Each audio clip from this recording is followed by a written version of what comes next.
Hello, MJ7NLK here and welcome back to the channel. In today's video we are taking a look at the Radioddity GD-168, which is an analog and digital DMR dual bander, covering both the 70cm UHF and 2m VHF bands. Before we dive in, apologies for the lack of content over the last 6 months. I've had a few health issues to deal with. I'm not completely out of the woods, but I am getting there and feeling much better. So without further ado, let's stop the moaning and get on with it. Well, here it is, the GD-168. Let's take a quick look at the box. There's really not much to see here. It's a pretty boring, bland box. This is how you do a box. The Moonraker Titans box. Nice image of the radio on the front. Bit of graphical design, few specs on the back, has some shelf appeal. Unlike the GD-168's box. But it's not about the box, it's about what's inside. So let's have a look. But before we continue, here is a quick message from this video's sponsor, PCBWay. PCBWay are makers of prototype PCBs of all kinds. They also offer services like PCB assembly, CNC machining, 3D printing, sheet metal fabrication, and injection molding. Manufacturing times are exceptionally quick and delivery is super fast. I've used their services on many occasions, and PCBWay get an NLK-Media thumbs up for quality and service. Check out their website, PCBWay.com, for more information, or follow the link in the video's description. Let's open it up. Inside we get a user manual, printed user manual. That's nice to see. We get the radio. Look at that in a moment. We have a rather long antenna.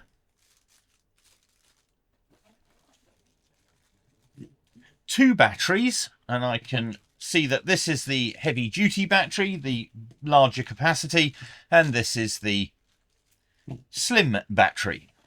We'll have a look at the specs on those in a minute. Let's pull the rest of the bits out.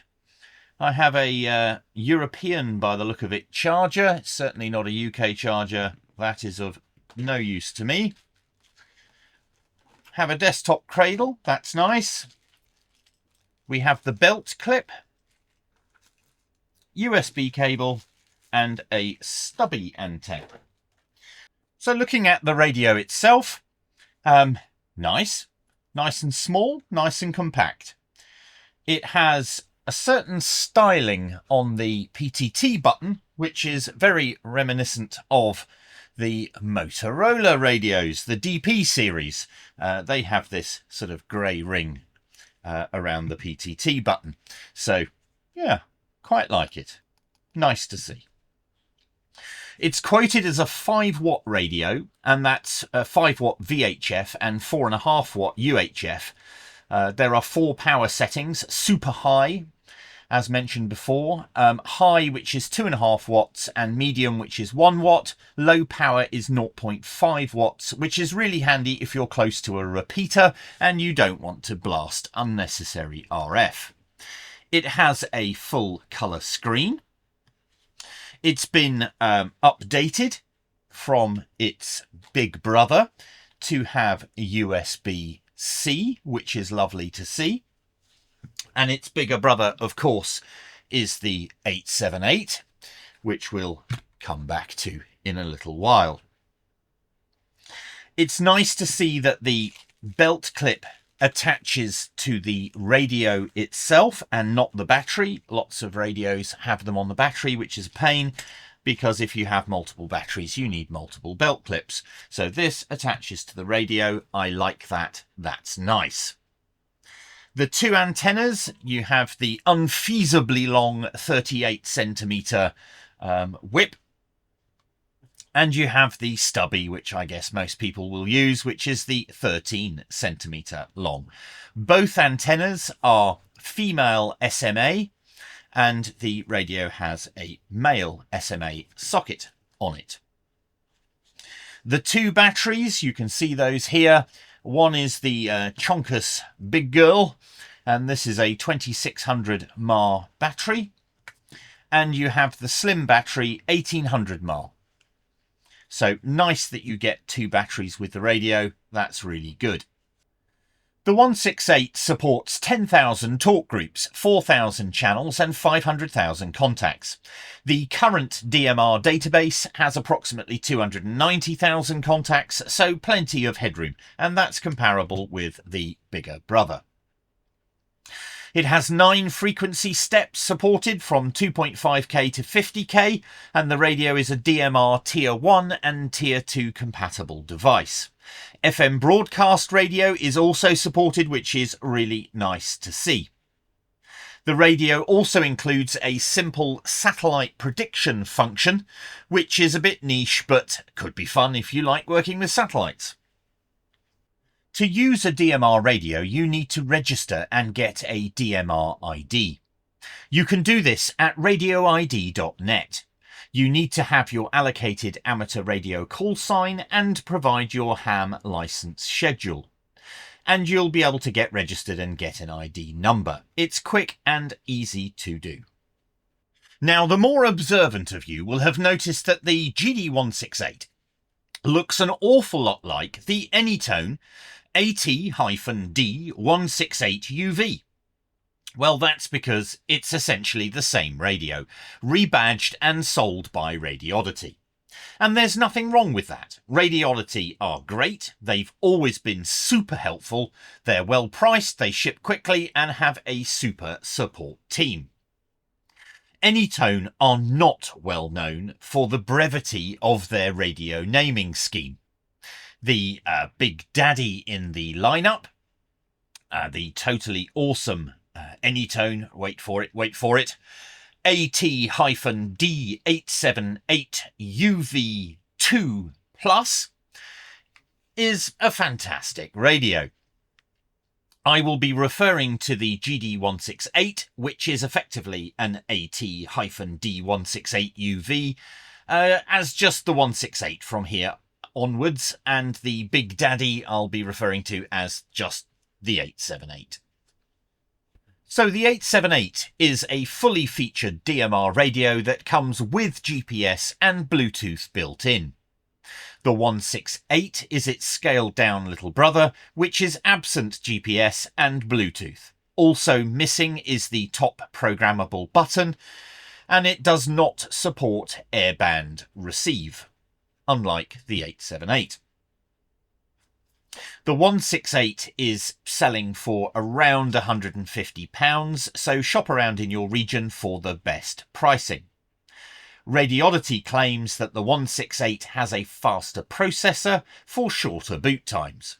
We will test that a bit later on and see if it's a meaningful reduction or just marginal. The 878 could be a little slow at booting.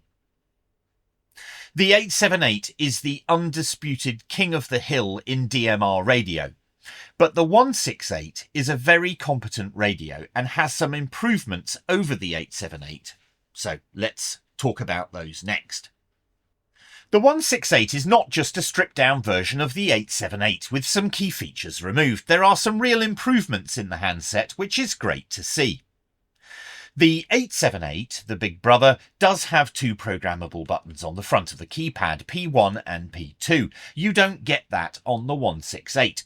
But the 168 is thinner, it is lighter and more compact than the 878.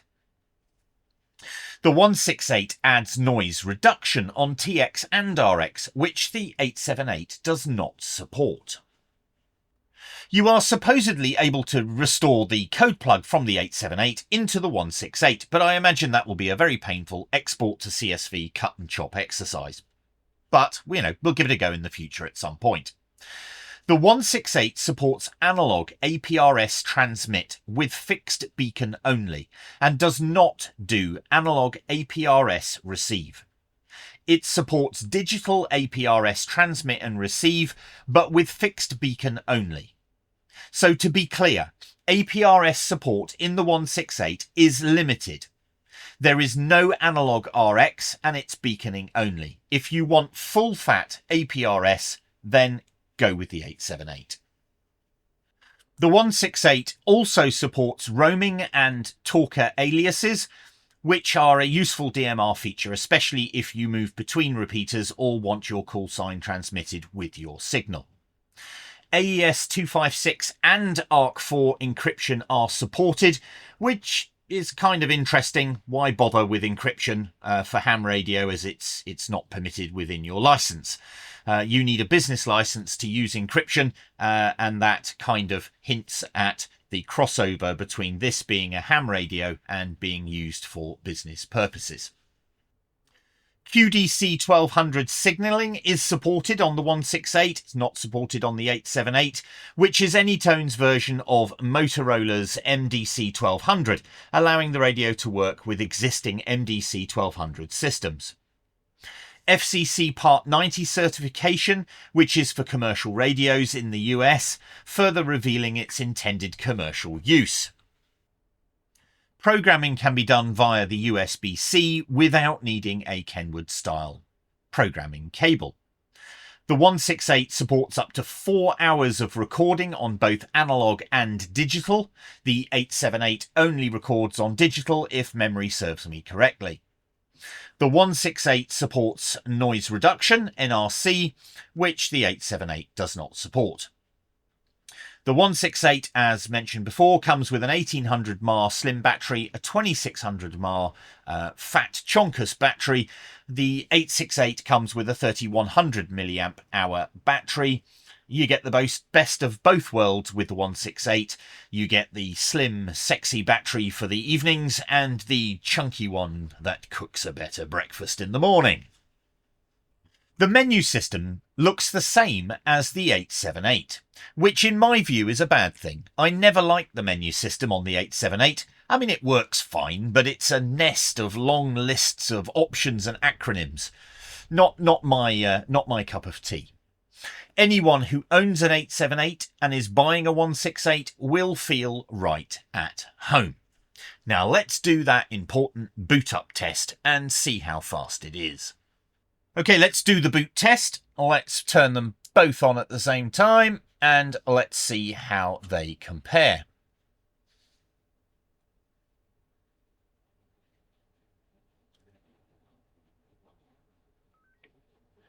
The 168 is booted and now the 878.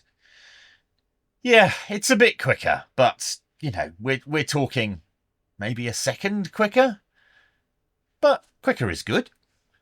In the commercial world of radios, the Motorola radios are in a different league to the 168, but that is reflected in the price. An R7 full keypad costs around £800, and you'll need 2 of them to cover both UHF and VHF. This is an R7 full keypad, and this is the VHF version of the R7 full keypad. Motorola handily sell antenna rings, as you can see here, which I've put on to differentiate between the two, because the radios are identical. They just broadcast on UHF or VHF, and there is no way to switch them. You have to buy that version of the radio. This is a DP4400E, and you can see that they have pinched the grey PTT button aesthetic from this radio on the 168, as I mentioned before. I am currently drowning in Motorola radios. I happened to pick up some DP4800Es, which are UHF variants, the other day. I didn't want them, didn't need them, but at the price I paid for them, I just couldn't resist. So I now have 5 of these that I need to find something to do with, and they are brand new radios. The 168 is priced really well. It's compatible with the Moto MDC 1200 system, so it would make a solid radio for adding to a commercial fleet.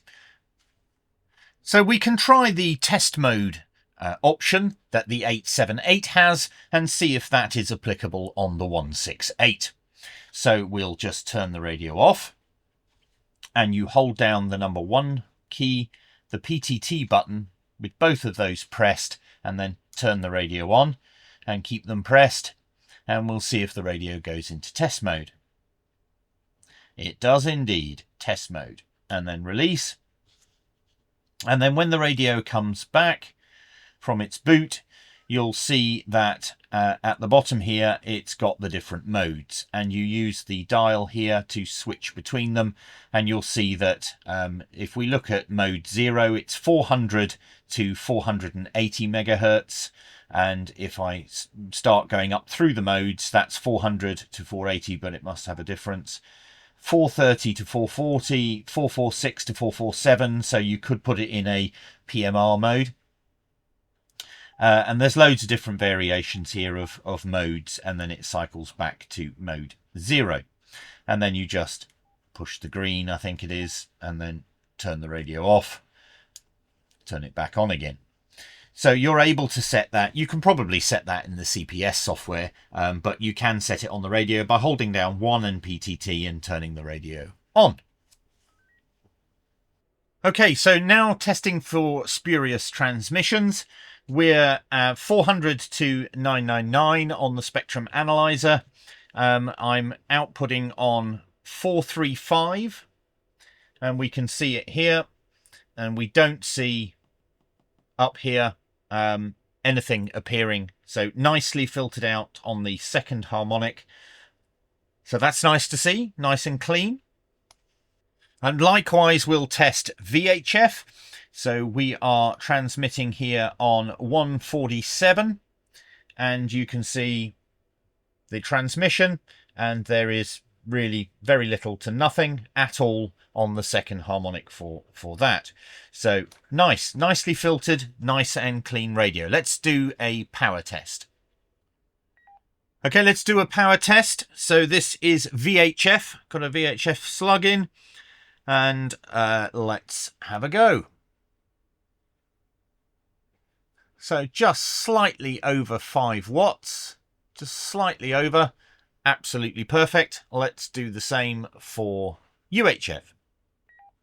Okay, a quick change of slug. We're now on UHF and I'm on 435. Let's just see how we get on for a power test there. About 4 watts, which is perfectly good enough. So let's do a UHF digital sound check.